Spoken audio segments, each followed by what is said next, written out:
What up, yo? It's your boy Mack Wilds, and we're chilling right here in Sony Studios. I'm chilling with my man King Sharif, and this is a Kool Story. Peace.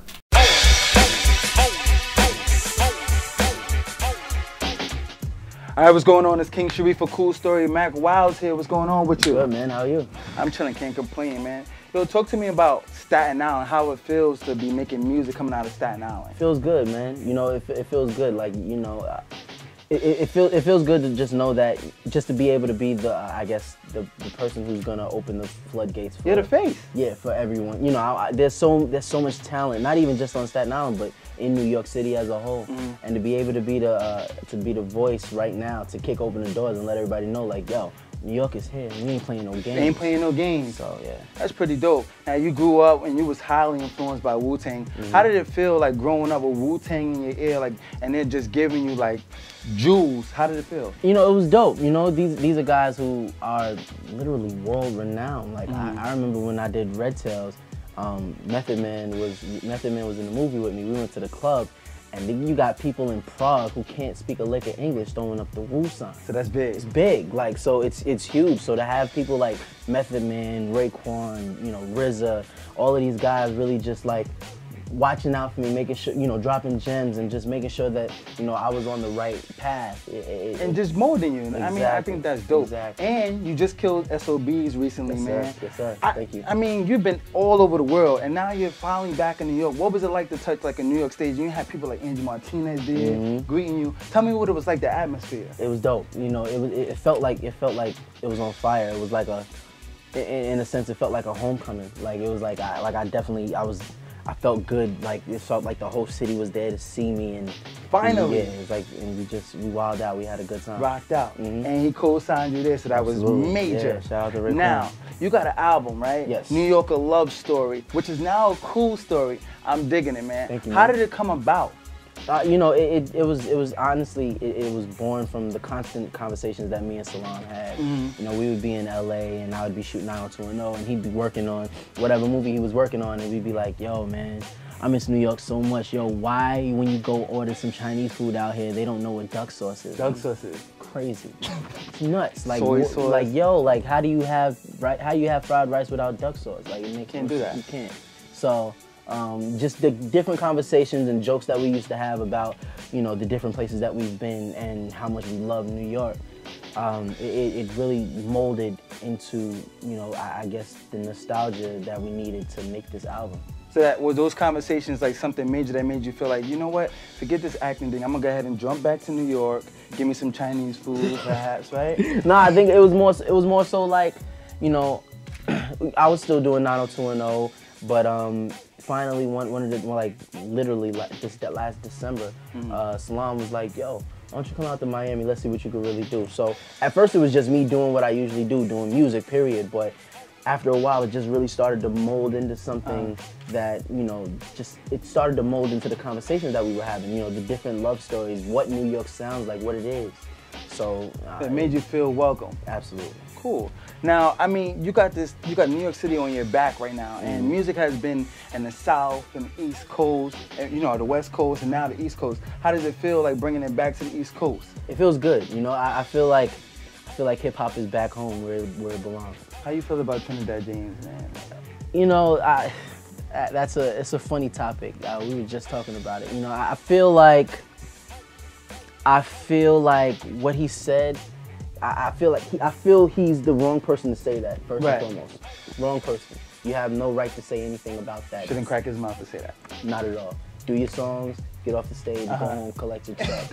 But as for, you know, the state of music, that's more so a conversation for the actual, you know, the actual people, you know, involved in the music and the powers that be, if you will, to really have that conversation. You know, because I feel like there was a void of, I guess, the quote unquote New York sound. Yeah. But you can't say that it's not coming back because I'm here. You're here. Yeah. That's what's up. Now, do you feel like you got a lot on your plate, like it's pressure, being that, I mean, you're here and you're claiming this New York sound? I mean, do you feel like your back is against the wall? Nah, not at all. And I would I would feel like that if there wasn't so much talent in New York. Now I feel like I feel like I ran into the crowd, punched the dude, and I got a whole army behind me. So it's like, now what? You know what I mean? Now. Yeah. Talk now. Yeah, absolutely. Who are some artists, if you would, that are from New York that you would like to work with that you haven't worked with yet? Oh man, you know, my family over in the ASAP Mob, Action Bronson, Joey Badass, Astro is killing right now. That little boy got bars. He's talented. Kid. That He's little talented. dude got bars. Smoke Dizza, Shorty that just got signed to TDE, SZA. I'd love to work with her too. You know, just some real dope New York music, and just makes, and it doesn't even have to be, it just has to feel like New York, you know? Like, you know, like you're here again. Exactly. All right. Now, let's talk about the album. The album is incredible. Thank you. Remember the time you sampled something huge. What do you think Michael Jackson would say to you in words, like if he heard this particular record? I would hope it. I would hope it wouldn't have any curse words in it, but you know, I honestly I wouldn't know, you know, because I know Michael was very, very personal with his music. So, I would pray that it was good enough that he would even just be like, you know, that boy did a good job. He did his thing. Yeah. Talk to me about fashion. I know you come from Staten Island, you're from New York, you're repping hard. What are some sneakers? What is it like for Mack Wilds when it's time to get dressed and hit the club? Oh man, I mean, it all depends, you know. Just like you said, I'm a New York dude, and New York is known for, you know, our foot game, like Period. Hands down. You know, whether it's kicks, whether it's Jordans, Adidas, Reeboks, Nikes, or even some Tims, you know. Some Tims. Like, people forget how iconic Those the are Tims classic. is. Those are classic. Classic. Now, you're a New York dude, and we keep saying this, that you're a New York dude, so I want to know, as far as New York is concerned, who do you support as far as New York teams? Are you a Knicks fan? I'm a Knicks fan. You are a Knicks fan? Knicks fan. Yeah, definitely. Knicks How fan. long? Forever? Since John Starks and Patrick Since Ewing. John Starks. Yeah, and Patrick Ewing. Yeah. That is incredible, man. Because I don't believe people when they say, oh, you know, I'm a Knicks fan or I'm a Brooklyn Nets fan. I just feel like it's out of the ordinary. Yeah. And you're from Staten Island. Absolutely. So it's kind of different. I thought you were riding with the Mets for a minute. Nah. Yankee fan through and Yankee through. fan. Yeah. Through it Yankee all. fan. Absolutely. I mean, yes. I see you. Yankees fan. I see you. Talk to me about the coolest moment you've ever had in acting. Coolest moment I ever had was I was on a red carpet with Will Smith when I did Secret Life of B, and he just grabbed me up and he was like, "Yo, good job. I can't wait to work with you again." I was like, "You're Crazy. Will Smith. How do You get are signed? the Fresh Prince." Crazy, right? Nuts. Phenomenal. So what's next after you get into this album? You're touring all over the world. What do you see yourself doing in the next 2-3 years? More features, more music, you know, some more albums, hopefully some plaques, maybe some Grammys, and some movies, you know, maybe some directorial debuts. I've been hearing The Wire too, man. I'm gonna let you know. We'll see what they're talking about. I know there's talks, but There we'll is see what talks. they're talking about. All right.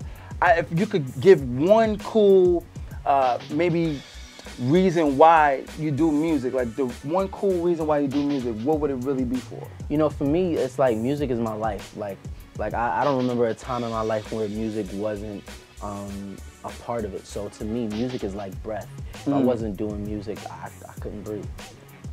That's deep. That is deep. Now, Mack Wilds, what is something that your fans don't know that you could tell them right now that would impress them? I don't know. I don't know. A lot of people probably don't know. I ride motorcycles and stuff. You ride motorcycles? I can't claim bike life like that. Like I'm not on these, you know, crotch rocket throwing it up. But you know, I do ride Harleys and you know, I do my thing. All right, man. Thanks, man. Thanks for stopping through. No problem, This is a cool story. Mack Wilds, King Sharif. There you have it. Remember, only the cool survive, all right?